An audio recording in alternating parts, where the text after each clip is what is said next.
This is a recap of the frame installation class. The first thing we did was put these 2 screws on these 2x4s and then cut the ends so that they could be screwed into the boards that were velcroed to the concrete. Next, we're going to be drawing out a center line and a width line for the frame and for the concrete blocks. We use a string line to go ahead and snap that line, make a line as wide as the blocks, and then figure out your center line on that line so that the door frame goes in the center of the platform and the block wall can be built around it. You can see the 2 blue lines here that indicate where the frame and the block wall needs to go. Now we're centering from the center of the platform and then measuring out each direction so that we know exactly where to start to mount this frame. We're going to be cutting a spreader. It has to be exactly 36 inches. It's exactly 36 inches on the money. This is going to have to be within a 1/16 of an inch measurement, so there is no room or margin for error. That board must be cut at 36 inches and it cannot be damaged or set on end in any way, shape, or form. Then we do some rough carpentry and use a skill saw to cut out the V-notch on either side so that the spreader board can clear the doorstop and actually open properly. Here we're getting a view of that. One of the students is cutting the spreader board as we speak and making sure that we have all of our safety equipment, PPE, protective equipment, proper personal protection equipment. And then you can see how those screws hold the frame, and then they're screwed to these 2 pieces of wood that go on the floor, and the spreader board is put at the bottom of the frame. Here we're looking for level. You can see that the bubble travels to the high side. So the high side is the side that you bolt down, and we shim the opposite side. So the high side gets bolted down first because that is the high side, and the other side has to be brought up to that. Here's those 2 screws going into the ground. These would be shot into concrete with a shot, like a Hilti style gun. And then on this side, we use washers to raise the other side up to make sure that it's level. And the screws go right directly through the washers until we get the bubble to be perfectly level. We want to get level, plumb, and plane. Here you can see that we've got the level on the side, level on the top, and then level back and forth. Now we're going to start building the block wall. We use an array of blocks. So we've got single blocks and double blocks. We have to use a double block and then put a single block on top so that it's staggered to go around the corner. The block wall is only 1 block wide, or well, 1 single block and a double block wide. And then these door supports or door hangers are put in between. There were little pieces of cardboard or some kind of construction material that were designed to act as grout so that it would look like grout. And then as we're building our block wall up, we need a second spreader. The second spreader has to go in the middle of the frame, and then wire is used, baling wire and a board are used to twist together tight so that it pulls the frame in around that spreader and holds that spreader tight. Then each one of the door supports, or those portions of metal that go from the concrete block that would get put into the mortar and go into the door frame, are mounted above each hinge. That is the key. They are mounted above each hinge. Once the block wall is built, the 2x4s that were helping support it can be removed, and now we're using cross strings to see if we are in square. The cross strings will touch one way, and then you put one string over the other string and move it in the other direction, and they should remain touching. If they do, then you're in perfect square. Here are some nice little pictures that we were able to take of the scenery and the area. and now we're going to be building a frame. So we take the two legs of the frame and the header of the frame, and we put them together and then bend these tabs over. You always want to bend the tabs away from the header. When you bend them away from the header, it creates a hook and holds more securely. Now we're going to use these little screws to be able to screw from the top header into the support section or the leg section, and then you want to make sure that your miters are nice and tight. The tighter the miter, the better. This is best done with a hand screwdriver, not an impact driver. Impact driver tends to over tighten. Here we are adding the stud supports. So these are what go into the frame, and some things to remember about these is you always put one side in and then you twist it in, and always use the round portion to twist towards the round portion of that support so that it goes in easier. Here we're mounting this frame in steel studs.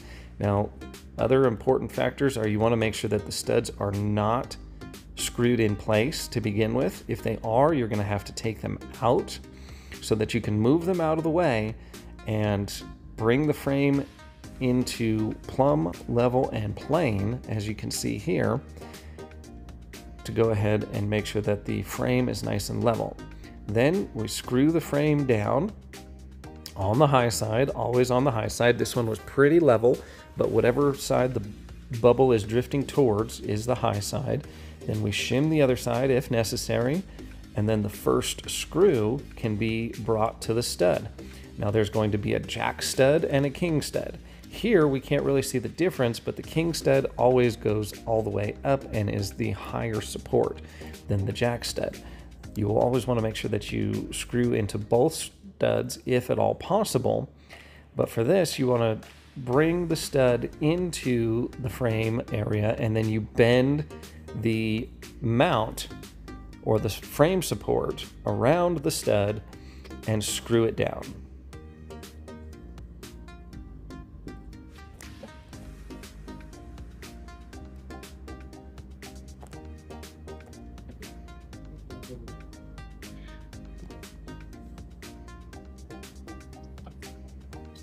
So before you worry about that king stud, get this thing that ain't with the bottom.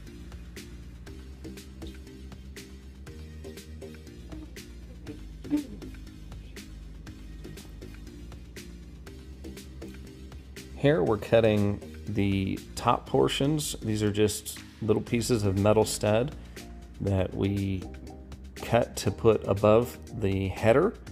These will actually be some kind of support so that they have something to mount the sheetrock and drywall to.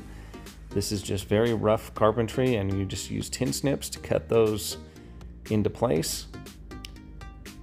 Just go ahead and take one quick measurement, and then an additional stud piece is entered so that you can again have something to mount that sheetrock to. That's also where we start to get wall growth, from the thickness of the strap of the support to the thickness of the screw head.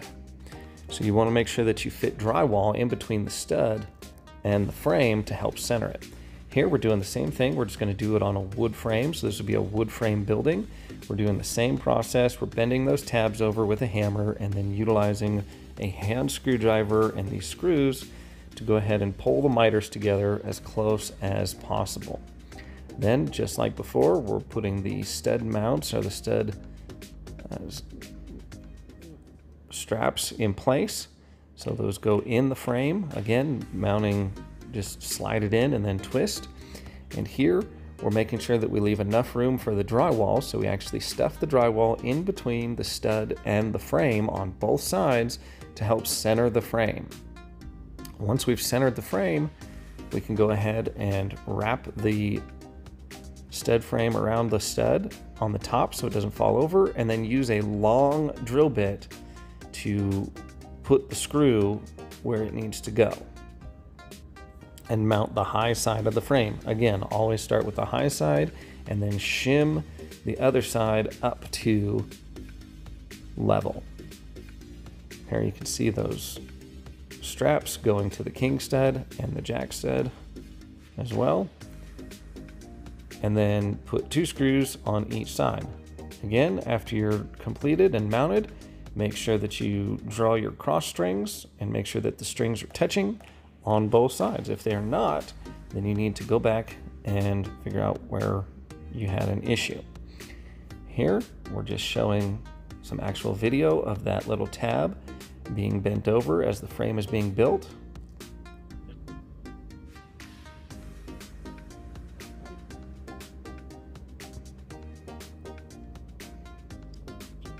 Screw being added.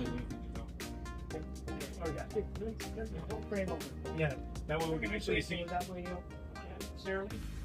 What's that? It's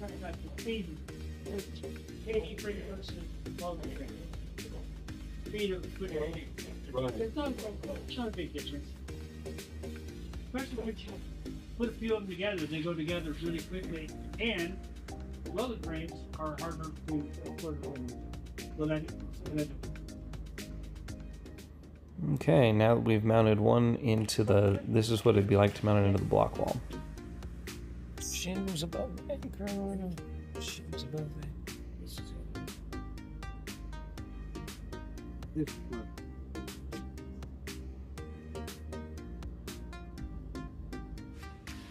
Now we're going to be mounting the last frame on a finished drywall wall. This frame is going to be different because it's going to be built in 3 pieces around the wall. So as before, the walls are unlike before, the walls are going to be finished now. So we have that spreader at the bottom, and we actually build this into the frame or into the wall as the 3 pieces. All the other ones we laid down and built and then erected into the wall. This one we can't do that because it needs to wrap around the edges of the drywall. However, the other concepts are the same, where we find plumb, plane, and level. We find the high side of the frame and then shim. Next, you're going to use the Phillips head screw at the top of the frame to adjust that screw. Screw here.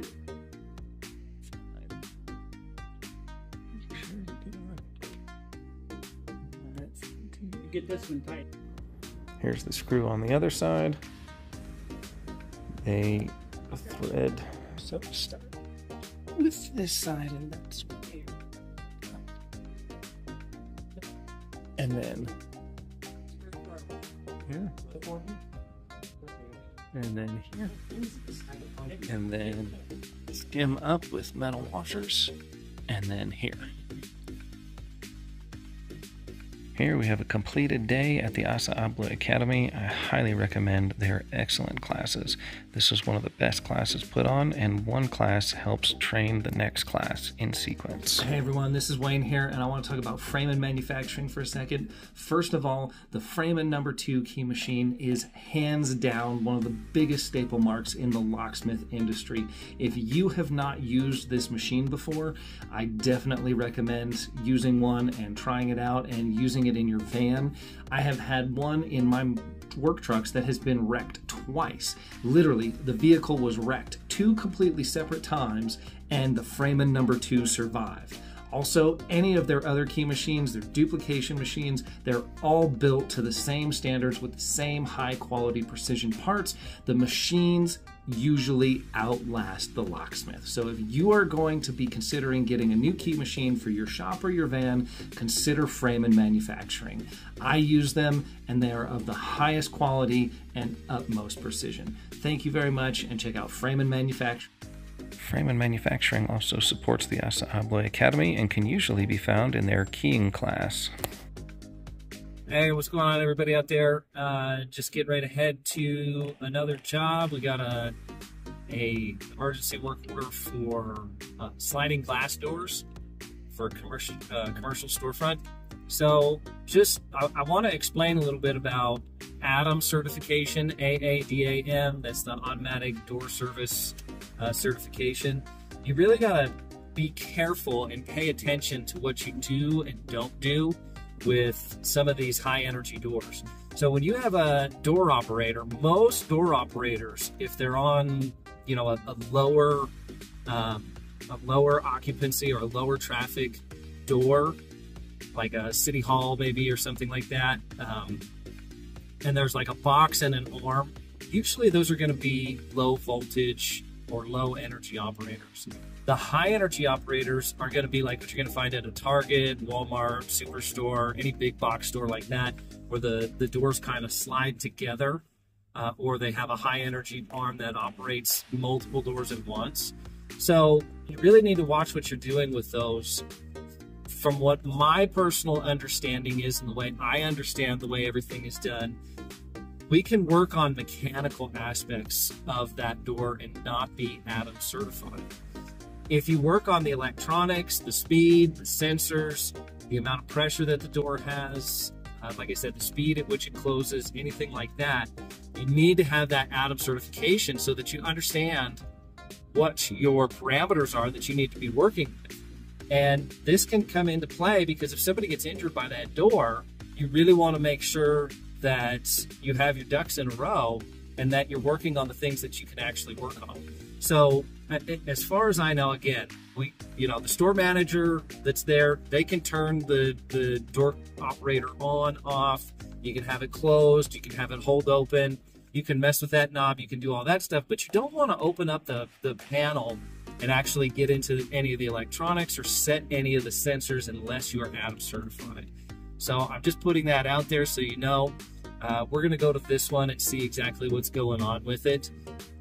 But it sounded like a mechanical issue. They said it's operating intermittently and it hangs up, is what they told me. So I hope that we get to see what's wrong with this one, and I'll bring you guys along with me so that we can see exactly what we do to fix it. However, just know that there is a point that I won't go beyond. If it's not as simple as replacing a roller or maybe making an adjustment to where that door's like dragging and hanging up, we can make an adjustment. We can mess with the rollers. We can do that kind of stuff. We can see if it's aligned properly. We can see if there's stuff in the track frame or in the guide track. We could do all that stuff, but we don't want to start messing with electronics or sensors. And if it's a sensor issue, then I'm just going to have to say I'm not qualified to deal with that. You're going to have to put in your service request again and request that one of the sensors be replaced, or something out of my scope of detail. So just want to put that out there so that everybody stays safe, stay legal, stay doing what you're supposed to be doing. Work within your capacity and work within your knowledge base. Don't be afraid of automatic door operators, both high energy and low energy, but also don't overextend yourself and open yourself up for liability either. So we'll go check it out. Okay, so we've got an issue with these automatic doors, and I believe it's down in the track frame, because when you bring this closed, you can see that big hang up right there, right? It's all right in there. You can see that end picks up, and this end comes down, but this end doesn't seem to have a whole lot of issues. It's just that one. Right? See how it picks it up? Sets it down. You can come on out. Thank you. Yeah.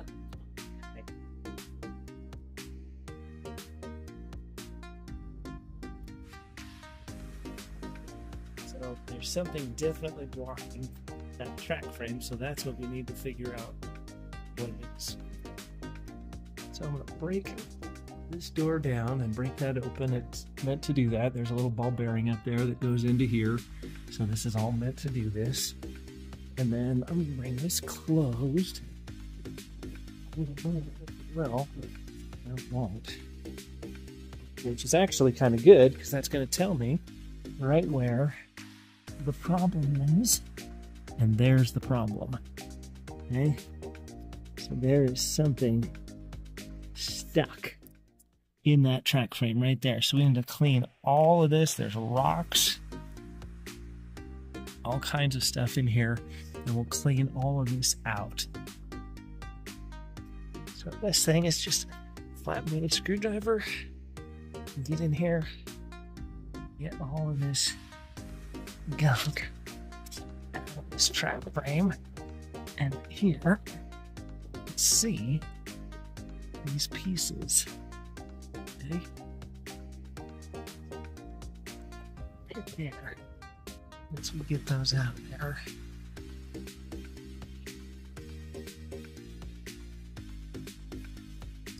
fits so well.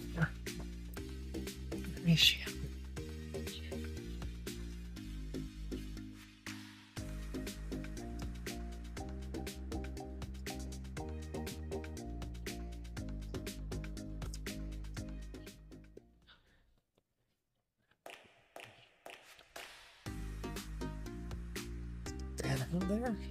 And I'm just going to go ahead and clean everything out along here and then blow all this out too. Make sure we've got a nice, good, clean track frame, and I'm going to do this on both sides. Okay, so this one shut all the way. Clean all this out. Make sure everything's nice and smooth on both sides.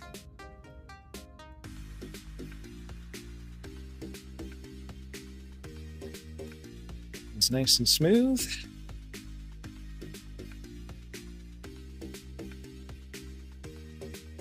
It's closed nice and smooth. It's nice and smooth again.